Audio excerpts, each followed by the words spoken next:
HSC পরীক্ষার রেজাল্টের ক্ষেত্রে শিক্ষার্থীরা অনেক ধরনের ভয়ভীতির মধ্যে রয়েছে, বাট বাস্তবতা কি সেটা একটু বোঝো তোমরা।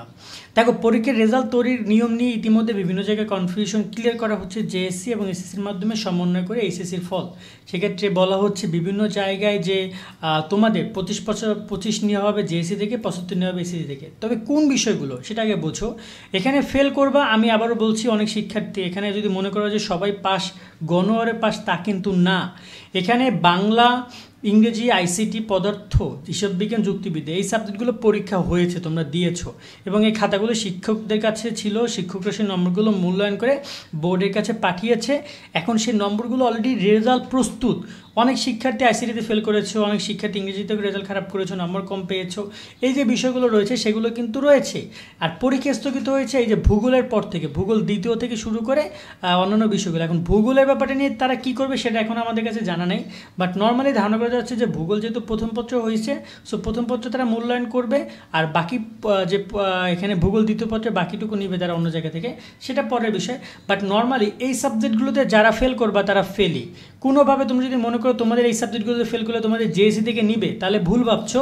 যে এখানে যারা ফেল করবা তারা ফেল, এটা একটা সুস্পষ্ট ধারণা দিয়ে দিলাম যে 30 তারিখ থেকে 14 তারিখ পর্যন্ত যারা পরীক্ষা দিয়েছো, যে পরীক্ষাগুলো হয়েছে সে পরীক্ষাগুলো ফেল করলে ফেলি। এখন সিলেট বোর্ড, মাদ্রাসা বোর্ড, কারিগরি বোর্ড এদেরকে কি করবে সেটা পরের সিদ্ধান্ত, সেটা পরের একটা আলোচনা।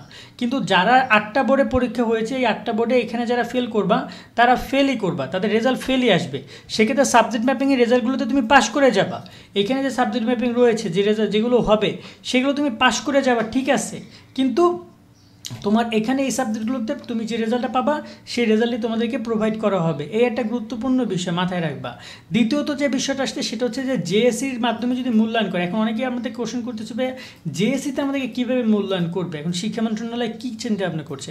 দেখো, প্রথমত মাধ্যমিক যে 9টা বোর্ড রয়েছে, যেমন ঢাকা, রাজশাহী, এই যে বোর্ডগুলোর নাম বলছে, এই বোর্ডগুলোর কাছে অলরেডি তোমাদের জেএসসির রেজাল্ট রয়েছে। এগুলো সব শিক্ষা মন্ত্রণালয়ের বোর্ড, তো তারা এগুলো সব তোমাদের তথ্যগুলো তাদের কাছে রয়েছে, এবং তারা এখানে এসএসসি রেজাল্টও তাদের কাছে রয়েছে, সব কিছু তাদের কাছে রয়েছে। শুধু ছিল না যাদের তথ্যগুলো, তারা কিন্তু সেই তথ্যগুলো অলরেডি নোটিশ প্রকাশ করার মাধ্যমে বিভিন্ন জায়গা থেকে তারা সেই তথ্যগুলো সংগ্রহ করেছে।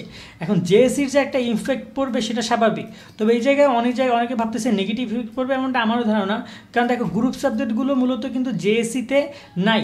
এই যে রসায়ন কি জেএসসিতে আছে, রসায়ন কিন্তু এসএসসিতে ছিল, অর্থনীতি ছিল এসএসসিতে, কিন্তু জেএসসিতে কিন্তু অর্থনীতি নাই। এই যে জীববিজ্ঞান, এই যে ব্যবসা সংগঠন, এই ব্যবসা সংগঠন কিন্তু জেএসসিতে নাই। তো এই জায়গায় এই গড় প্রক্রিয়ার মাধ্যমে রেজাল্ট প্রকাশ করার কথা তারা বললেও সেটা আসলে কি আদৌ কাজে দেবে কিনা, বা সেটা কোনো শিক্ষার্থীকে বৈষম্য তৈরি করবে কিনা, বা রেজাল্ট খারাপ করবে কিনা সেটা বোঝা যাচ্ছে না। বৈষম্য তো হবে না, সবাইকে এককভাবে মূল্যায়ন করা হবে, তাই বৈষম্য হওয়ার সম্ভাবনা নেই, কিন্তু রেজাল্ট খারাপ হওয়ার সম্ভাবনা তৈরি হয়েছে, এই একটা ব্যাপার। দ্বিতীয়ত হচ্ছে যে এখানে অনেক শিক্ষার্থী বলতেছো যে তোমাদের এই বিষয়গুলো জেএসসি থেকে নেওয়া হোক। দেখো ভাই, এই বিষয়গুলো জেএসসি থেকে কেন নেওয়া হবে? এগুলো পরীক্ষা তোমরা দিয়েছো, ভালো মতো পরীক্ষা দিয়েছো, এমনকি সাবজেক্টগুলো মূল্যায়নও করেছে, রেজাল্টও শিক্ষার্থীদের কাছে, শিক্ষা বোর্ডের কাছে আসে। তো এই সাবজেক্টগুলো জেএসসি থেকে নেওয়ার তো অসম্ভব, ইম্পসিবল। এই সাবজেক্টগুলো, যে সাবজেক্টগুলোর কথা বলছি, বাংলা, ইংরেজি, আইসিটি, ফিজিক্স, অ্যাকাউন্টিং, লজিক, এগুলো নেওয়া অসম্ভব। কিন্তু যদি তারা এগুলো নেয় তাহলে অনেক শিক্ষার্থী আশাহত হবে, কারণ এটা ফেয়ার হবে না। আর মাদ্রাসা, সিলেট বোর্ড এদেরকে নিয়ে যে সিদ্ধান্ত হচ্ছে সেটা হচ্ছে যে তাদের যে পরীক্ষাগুলো হয়নি, বাংলা, ইংরেজি, এই পরীক্ষাগুলো হয়তো বা জেএসসি থেকে, তাদের ক্ষেত্রে এই 2টা সাবজেক্ট জেএসসি থেকে নেওয়া হতে পারে, ঠিক আছে, জেএসসি এবং এসএসসির মাধ্যমে নেওয়া হবে।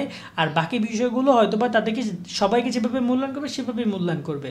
তবে আমি চিন্তা ভাবনাটা কী করছি জানো, আমার মনে হয় যে শিক্ষা মন্ত্রণালয়ের উচিত যে সিলেট বোর্ড, মাদ্রাসা বোর্ড বা যাদের রয়েছে, যাদের বাংলা, ইংরেজি বাকি ছিল, সেগুলো জেএসসি এবং এসএসসির মাধ্যমে নেওয়া হোক, খুব ভালো কথা।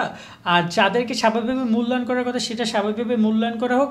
আর যে বিষয়গুলো তাদের হচ্ছে যে এই গ্রুপ সাবজেক্ট যেগুলো রয়েছে, যেগুলো পরীক্ষা বাকি ছিল, সেই সাবজেক্টগুলো আমার মনে হয় উচিত হবে শিক্ষা মন্ত্রণালয়ের শুধুমাত্র এসএসসির মাধ্যমে নেওয়া। এখন হচ্ছে তোমার কী মতামত সেটা তোমরা অবশ্যই কমেন্টের মাধ্যমে আমাদেরকে জানিও, যে এসএসসির মাধ্যমে নিলে ঠিক হবে নাকি জেএসসির মাধ্যমে নিলে ঠিক হবে। বাট এখানে অনেক কনফিউশন তৈরি হচ্ছে, কারণ জেএসসির মাধ্যমে ঠিক কীভাবে নিবে, এখানে তো অনেক সাবজেক্ট মিলছে না জেএসসির সাথে, সেটা কীভাবে, এখানে ঢাকা পোস্ট, এমনকি এখানে ডেলি ক্যাম্পাস, তারা এই ব্যাপারটা বলেছে যে 9টা বোর্ডে আমরা 25% এবং 75% নিয়ে আমরা ফলাফল তৈরি করা হবে, এমন কিছু চিন্তাভাবনা তারা করছে। বাট এখানে জটিলতা তৈরি হতেও পারে, আবার নাও হতে পারে। তো এই বিষয়গুলো অনেক ইম্পর্টেন্ট। আশা করি আমরা শিক্ষার্থীদেরকে বিষয়গুলো বুঝতে পেরেছি। যদি কোনো আপডেট আসে আমরা সাথে সাথে আবার জানাবো যে কি চাচ্ছে তারা, এবং তোমাদের মতামত কি, জেএসসি নাকি এসএসসি, সেটা তোমরা একটু কমেন্টে অবশ্যই জানাবা।